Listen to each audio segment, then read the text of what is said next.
Ever looked at your bank statement and thought, wait, where did my money go? If you've ever struggled with matching your records to what the bank says, don't worry, you're not alone. Today, I'm breaking down how to reconcile a bank statement in a way that's simple, fast, and stress-free.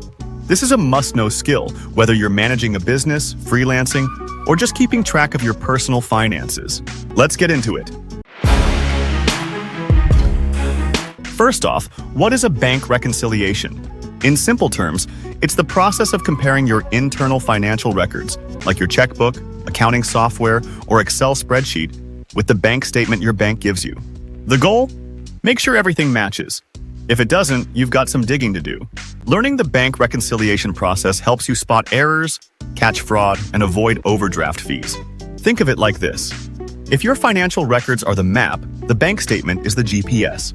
You want to make sure they're pointing to the same destination. Regularly reconciling your bank statements can help you to avoid bounced checks, detect unauthorized charges, maintain accurate accounting records, and if you're running a business, this step is non-negotiable.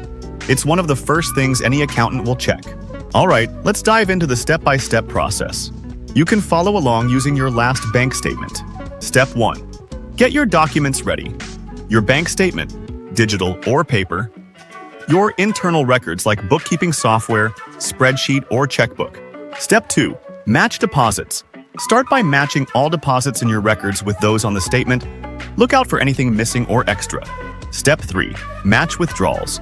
This includes checks, debit card transactions, and automatic payments. Again, flag anything you don't recognize. Step 4. Check for outstanding items. These are transactions that you recorded but the bank hasn't processed yet, like checks that haven't cleared. Step 5. Adjust your records.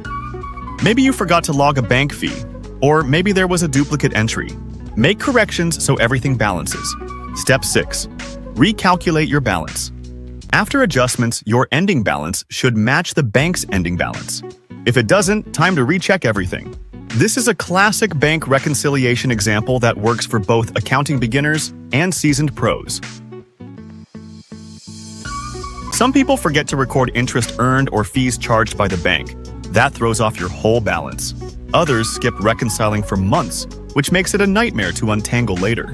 Don't be that person. Use tools like QuickBooks or Wave if you're doing this often. Set a reminder to reconcile monthly. It only takes a few minutes if you stay consistent. All right, now you know how to reconcile a bank statement like a pro. If this video helped you, hit that like button and subscribe for more easy, beginner-friendly accounting tips and personal finance hacks. Got questions? Drop them in the comments. I answer everyone. And remember, staying on top of your bank statements means staying in control of your money. You got this.